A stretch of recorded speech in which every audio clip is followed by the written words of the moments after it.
আমার বোনের মতন কলিগ প্রিয়াঙ্কার বিয়ের স্টার্টার থেকে শুরু করলাম।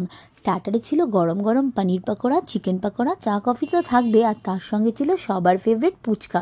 সো ফুচকা কাউন্টারে গিয়ে দুই একটা ফুচকা খেলাম, বেশি না, স্টার্টার খেতে হবে। আর ওখানে আমি, Mina ma'am, Elizabeth ma'am starter enjoy করছি। আর ওখানে প্রিয়াঙ্কা তার বিয়ের রিচুয়ালসগুলো পালন করছে। আঙ্কাল পুরোহিতের কথা মতন রিচুয়ালসগুলো সব ঠিকঠাক করছে। আর এখানে আমার পেয়ে গেছে খিদে, আমি কাউন্টারে চলে গেছি। তো কাউন্টারে গিয়ে আমি আমার ফেভারিট ডিশেসগুলো নিয়ে নিয়েছি। আর ওখানে কিন্তু অলরেডি মীরা ম্যাম আর এলিজাবেথ ম্যাম টেবিলে বসে গেছে, কিন্তু নট ফেয়ার, আমাকে ছেড়ে আগে আগে বসা। আর দেখো মীনা ম্যাম অলরেডি খেতে শুরু করেছে, অলরেডি খাওয়া স্টার্ট হয়ে গেছে। যাই হোক, আমি আমার প্লেট নিয়ে জায়গা মতন বসে গেছি। অ্যান্ড সত্যি বলতে ফিশ সলিটা গরম গরম এত ভালো লাগছিল, আই ওয়াজ এনজয়িং। আর আমার ছেলে কিন্তু আমাকে হাসাচ্ছিল, আমি হাসবো না, ও কিন্তু ফ্রেমে আসবে না, মুখ লুকিয়ে গেছে। আর এখানে এলিজাবেথ যেই খেতে শুরু করেছে আমি হাসাতে শুরু করেছি, আমি শান্তি মতন খেতে দেবো না, আমায় ফেলে রেখে খেতে বসেছে। আর ছোটো বাবুটাও।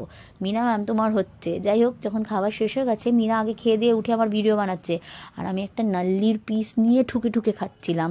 আমি জানি না ও লুকিয়ে লুকিয়ে ভিডিও বানাচ্ছে, যেই ওর ভিডিও ও দেখছি আমি, ও কোনো ভিডিও বলেছে, আমি তো হাসতে শুরু করেছি। যাই হোক, তুমি করো ভিডিও, আমি খাই। তো খাওয়া দাওয়ার পর একটু সেলফি নিয়ে, একটু যে যার মতন ফটো শ্যুট করে খুব আনন্দই কাটলো। প্রিয়াঙ্কাকে অনেক অনেক অনেক শুভেচ্ছা, হ্যাপি ম্যারেড লাইফ।